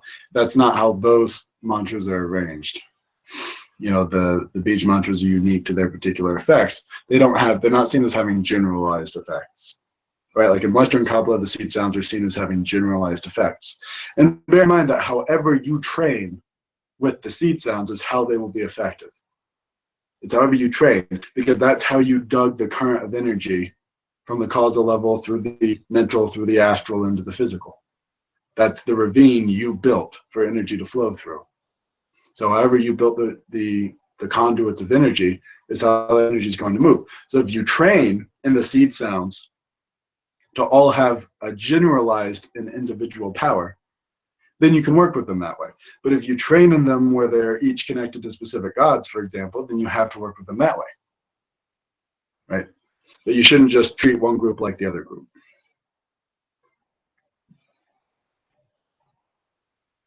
Mike asks, does a human's first cry have a mantric type of energy?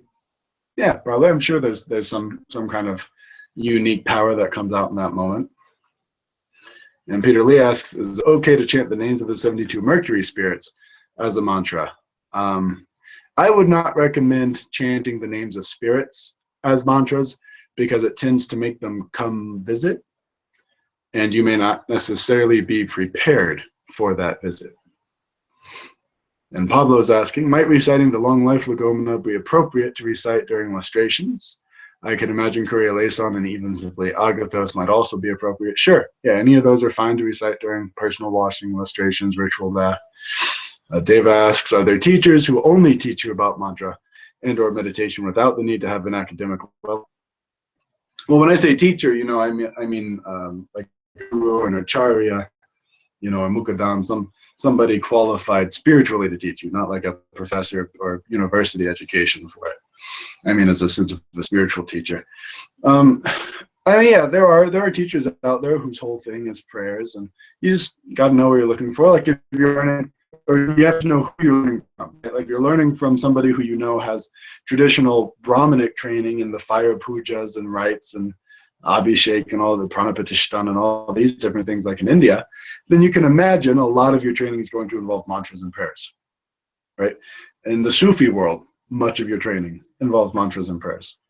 So it's just about kind of understanding what systems primarily use mantras and prayers, if that's something you're interested in, and then seeking out a teacher for that system that does that, like for example, the overwhelming majority of people here tonight are part of the Divine Science, which is a theurgic school. And within that, later on, when you start learning some of the ritual training, you also start learning different mantras and things like that. So sometimes it's just a part of training at a different level. Epinoria says, what is the effect of each sound, of each seed sound? There's hundreds of different seed sounds. There's no possible way I can go through them all and tell you their effects. Because again, if I told you their effects, it would only be the effects from my personal training experience, the way they were given to me, and the way my mind came to understand them. Because that's the route I built up energy in. So there is no like universal answer to that. That's something Western magicians have a very hard time with. Western magicians often like to believe that everything has this universalized, and understandably, we're always looking for the root of everything. But the root is often much less complex and less categorical than the Western mind works.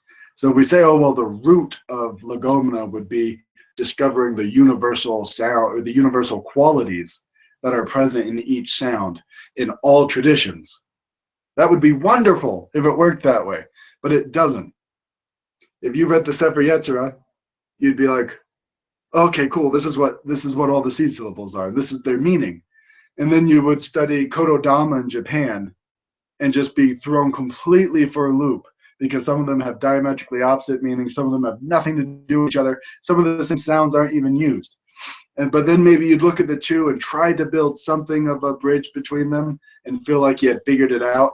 And then you'd learn the beach mantras in India and their meanings, and you would be like, oh no, but this is completely different than what these two other guys were saying. And then you would learn the same beach mantras in Tibetan Buddhism, and half of them have different meanings because the transmission of knowledge occurred differently.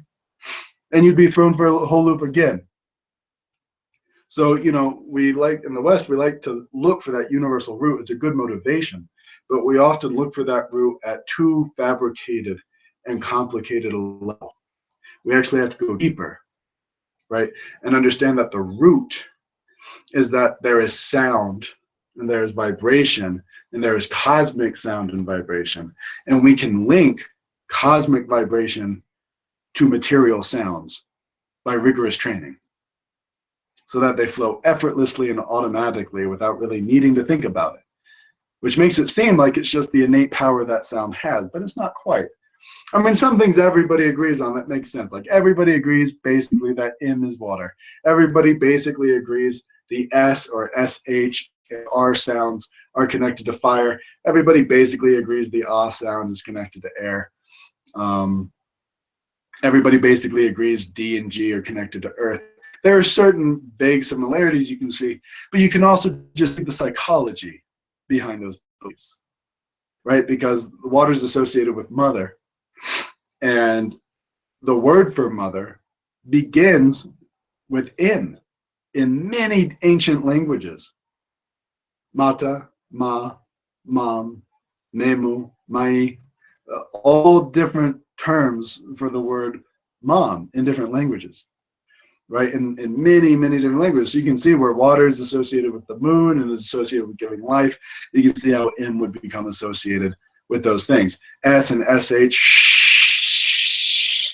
kind of sounds like a fire, you know? So as a result, you wind up with that sound being associated with fire, right?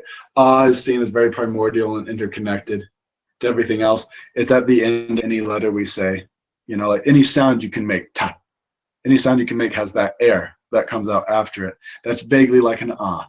So you can see, or an ah. So you can see how ah became connected with air as weaving everything in. So some things you can understand how human beings as a people, we looked at it and then putting together these sciences and technologies came up with some of the same attributions. Sometimes we can see that. But broadly speaking, very different attributions between them all, because the actual root isn't that this letter means this and that letter means that. If you approach it thinking that, you'll get totally thrown off as you study different systems of magic. Well, the actual root is that there are vibrations out there, and they're so vast and so different that we need some way to lock into them, and so we can associate them with sounds and then make those vibrations reflect by chains of analogy certain vibrations here and certain sounds, so that when we say ka or e, we mean this energy and that energy, as opposed to those energies over there, which we've acquired by rigorous training.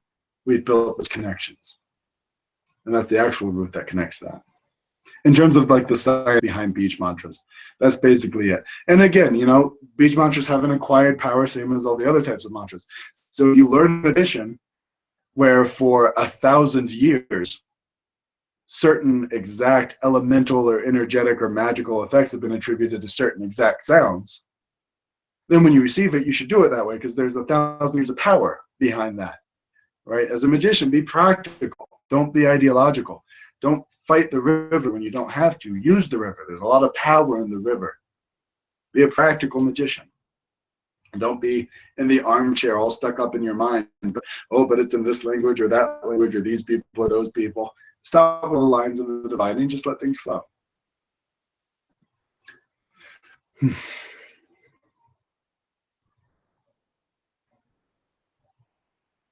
Yeah, I had mentioned a break, but looks like we're not going to get to a break. So be a 777. So pet is like spitting it out and then cutting the cord. Yeah, that's what pet is. That's for cutting. You know, whenever you see those in the Eastern mantras, the Chinese word for sun is essentially just the R sound. Yeah. Same for their word hot. Kind of like in Egyptian, you have Ra. You know, Ra is the god of the sun. Same thing. Basically, just the R sound is associated with the sun and heat and fire. So again, you can see those connections, how some of those things are there. All right, so I'm not going to take a break now because we're almost at 2 hours, and I wanted to give you guys some mantras because I like things to be fairly, you know, connected. I like things to be fairly connected, and I like things to be really practical. So some of you guys had asked about the Mrityunjaya mantra. I'm not going to make a big initiation out of it or anything. It is a common Oriental mantra, but I can at least, I'll recite it for you. So there's your Lung transmission. You received it from a guy who received it from a guy who received it from a guy, sort of thing, all the way back, or who knows, 1,000 years, 1,500 years, something like that. So I'll say it for you, and I'll say it in the traditional rag, the traditional tone, so that if you do want to use it like that, you can. The Mahamrityunjaya mantra, also called the Triambak mantra, is used as a long life. It's a defense against Lord Yama. It's a defense against death and the spirits of death, right?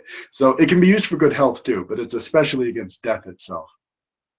And in a way, it's come to mean, it's come to be associated with liberation, in a sense, as defeating the world of death, which is the world of sense attachment and lust, and liberation from that. So that's the Mrityunjaya mantra. And that goes Om Triambakam Yajame Sugandim Pushtivardhanam Urvarukamidabandanam Mrityurmukshya Om Triambakam Yajame Sugandim Pushtivardhanam Urvarukamidabandanam Mrityurmukshya. So that's the essential tune for It's a Low tune. At least the way I received it. And for the exact words, you can look it up online somewhere and then try to follow my pronunciation of it basically as you can.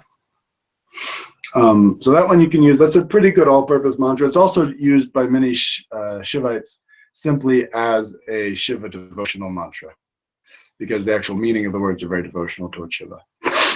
So it's used for that too. And it's called either the Mahamrishchanjaya mantra or it's called the Triambak mantra. So that one's good. Another one from the Sufi tradition that I like a lot and that you guys are welcome to use and play with and have fun with is La La Illallah Hayal Qiyum. Right? So La Ilaha Illallah Al Hayy Al Qayyum. La ilaha illallah al hayyul qayyum. La ilaha illallah al hayyul qayyum. La ilaha illallah al hayy al qayyum. La ilaha illallah al hayyul qayyum. And you can chant that with any tune or tone that you want. So again, La ilaha illahu al hayy al qayyum. La ilaha illallah al hayy al qayyum. And that means there is no God but God, the ever-living and self-subsistent. La ilaha illallah al hayy al qayyum. La ilaha illallah is there is no God but God. La ilaha illallah al hayy al qayyum means there is no God but the God who is ever-living and self-subsistent. And this is seen as a very Platonic, because Sufis very into Plato. Sufis love Plato. The only people who love Plato more than, as much as theurgists are old Sufi schools. And this La ilaha al hayy al qayyum, it comes from the Quran. It's a very powerful Quranic mantra. And in fact, there's a hadith surrounding it where Muhammad told Ali, when he asked about kind of reciting the Quran many times in a day and stuff like that, he said that whoever has said La ilaha illallah al hayy al qayyum has said a third of the Quran. And so, by application, the Sufis take that to mean that just to say it 3 times is like getting the whole benefit of the Quran, because that's seen as the underlying essence of the Quran is that statement. And the proper way to use this mantra in meditation, right? They don't call it mantra, they call it dhikr. The proper way to use this dhikr in meditation, and dhikr is a remembrance. Dhikr is remembrance of God, which I always thought was a very beautiful way to refer to these kinds of prayers. So dhikr is remembrance of God. The proper way to use this remembrance of God is to create unity, not division. So the proper way to chant La ilaha illallah, and you consider this transmission for both La ilaha illallah and La ilaha illallah al hayy al qayyum. The proper attitude to have when chanting both of these is not there is no God but Allah in the sense of all other gods are wrong and only the Quranic Muslim view of God is right. That's the divisive way of chanting it. The proper way to use it from the Sufis' perspective is as the unitive prayer. There is no God but God means that all gods are God. Jesus, Shiva, Dionysos, Krishna, Allah, Yahweh. If there's just God, all other gods arise as emanations and plays from the one underlying supreme God, which can't even be called a God. It's beyond godness. It's the essence by which all gods derive their godliness. Right? That's the vast face of God. And but he has many small faces. different forms according to their perceived attributes. So the best way is to understand that, La ilaha illallah means not that there's this God and then none of those gods are real. It means that there is literally just one vast, all-encompassing God, but many waves appearing from it, as though from the ocean. And each wave is given different names. Each wave behaves a little bit differently according to the people who perceive it. Right? But that differentiation is happening on the end of the perceiver, not on the side of God. So la ilaha illallah means that all gods are the one God who is ever living and self-subsistent.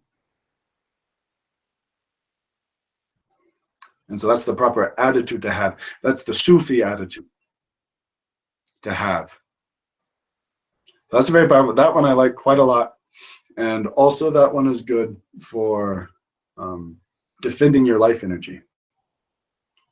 Right, so on a very base psychic level. So it can be used great work level spiritually as a very divine way of connecting to God and achieving the unity for it. But on a more basic day-to-day mundane level, it's also very good for reinforcing your own life energy and making it stronger if you tend to be weak. La ilaha illallah is that sense that God is the wellspring of all life energy. And so if you can connect to him, you can connect to God, then your own life energy will be reinforced and protected. So it's very good for reinforcing and protecting your own life force. So that one I like a lot. I use that one a lot in my personal practice. And I use it a lot for counting, like breaths and stuff like that, like saying it 5 times for an inhale and 5 times for an exhale sort of thing. And then, the other one is Kyrie eleison. So Kyrie eleison can be Kyrie eleison, Kyrie eleison. There's the Koine version of saying it. There's the Attic version of saying it. So there's different ways of saying it. Either one's fine. Some modern Christians and the Greek Orthodox tradition, they'll say Kyrie, or nobody says Kyrie, but they'll say Kyrie. Traditional way is Kyrie. Kyrie eleison. Kyrie eleison means Lord have mercy on me, or merciful Lord. And Kyrie eleison, either inspired or was inspired by, it's hard to know for sure. It's actually a little easier to believe historically that it inspired the Sufi prayer Astaghfirullah. And so Astaghfirullah means Allah forgive me. That Kyrie eleison basically means God forgive me. Right? So Kyrie eleison or Astaghfirullah, they both contain that sense of really opening yourself to God and feeling that all these habits that you're clinging on to, you're being forgiven of. You're being listened to and you're being forgiven. And because you're being forgiven, you can let go of it. You can put it in the past, right? Forgiveness is a way to let water move under the bridge. Forgiveness is a way to move past things. So let the forgiveness of God be an activation for you to let go of things and move past them.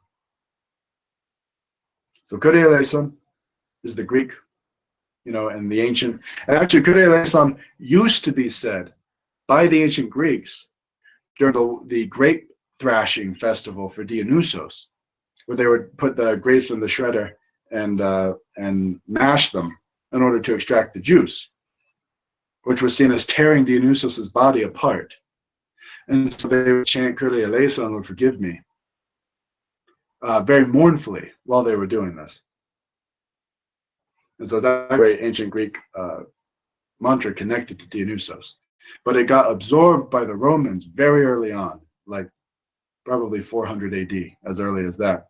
Got absorbed by the Romans on the recommendation of one of the doctors of the church as part of their vast efforts of bringing pagan rituals into the Christian fold in order to accomplish more converts, from the populace. So Kyrie eleison is present in both of those. Astaghfirullah is the Sufi version of that. I was made to chant that a lot. Rant, they chanted that a lot. Bears chanted that a lot. So Astaghfirullah is the Sufi version. Kyrie eleison is the the Greek version. But you know, whichever one you like, whichever one you can use. You know, again, if you're in TDS, theurgically, I would say carve out the energy of Kyrie eleison. Let that be your focus.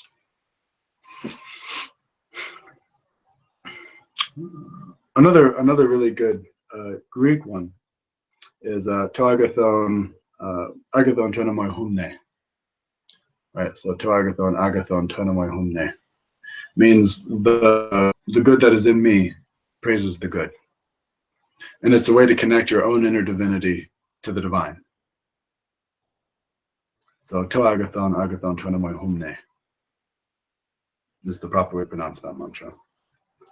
And you know, I know all of you will have access to replaying this. That's why I'm not lingering too much on how to precisely pronounce it, because you can go back, replay it. So to agathon toen amoy humne is the proper pronunciation for that. And that means the good in me praises the good, and that mantra comes from Hermes Trismegistus. So for a Western magician trying to connect to the ancient egregore and the ancient lineage, that's a very good one to do a lot. So to agathon toen humne. And yeah, Pablo posted it there in terms of its transliteration. I wanted to include at least one Taoist mantra. There's not a lot of Taoist mantras that made their way into the West or anything, so I know it's hard for people, but some people really like the Taoist stream of thought and everything. So a very simple one is Tianqing Di Ning. Tianqing Di Ning means the earth, or means the heaven is clear or pure, right? So pure in a Buddhist sense. Tianqing means the heaven is clear and pure. Jining means, and the earth is silent or calm or serene, peaceful. So a common translation of it is that heaven is clear and the earth is silent.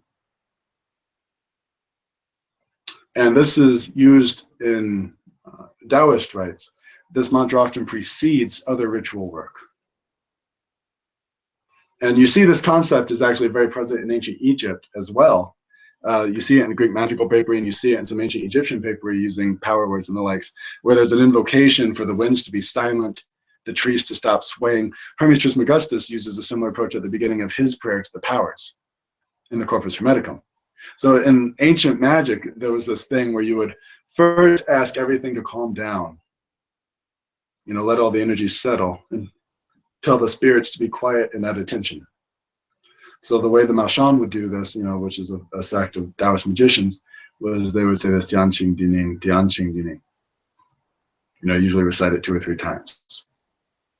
So heaven is clear and the earth is silent. And that's a very nice Taoist mantra. One that I like a lot. And then I wanted to make sure we had a Tibetan mantra in here somewhere. So one that, you know, I know a lot of magicians in training are often very cognizant of the astral body and very worried about things like demons and spirits. And especially as your astral senses start to open up and you start to be aware that you're usually not alone, there can be a sense of insecurity and you really want to wrap yourself in something protective. So Tibetan Buddhist mantra for this is Om Bhaja Raksha Raksha Hum. Om Bhaja Raksha Raksha Hum.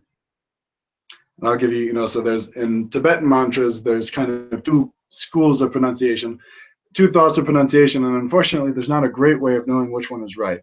One is the belief that when these mantras were written in Tibetan, they were written with the same rules that the rest of written Tibetan was, rather than unique Sanskrit rules.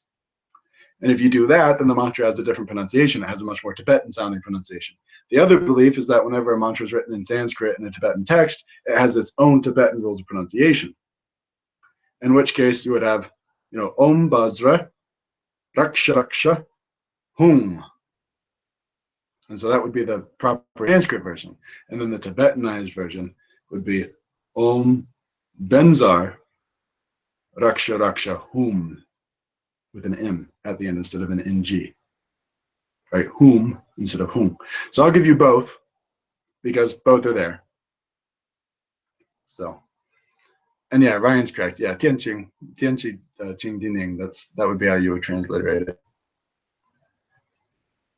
So yeah, because it's Di, Earth, not Dian. So just addressing something there in the chat. So Om Bhaja Raksha Raksha Hum. Om Bhaja Raksha Raksha Hum. Om Bhaja Raksha Raksha Hum. And what this is, yeah, Om Bhaja Raksha Raksha Hum. There you go. Pablo wrote it out good. And what this is it's a protective mantra. It's a very short, simple part of what's called Doja Gotrab, which is Vajra armor series of practices. It's a short, simple power mantra for protecting the astral self from astral invasions, energies, spirits, etc. So Om Bhaja Raksha Raksha Hum. And very simply, you just sit there and recite it and just feel that there's a shield surrounding you and protecting you from anything adverse. And then you can keep saying it and let that shield expand to fill the whole room and push out whatever you were worried about being in the room. That's a good simple mantra for that. So that gives you a mantra from kind of several different main traditions there. We went over Mrityunjaya mantra, so yeah, so that covers a couple of different traditions. Those are all, every one of those are mantras I've received directly from teachers. So they all have lineage power in them. I pass that lineage power to you. You're welcome to practice them and use them in your own practice as you wish.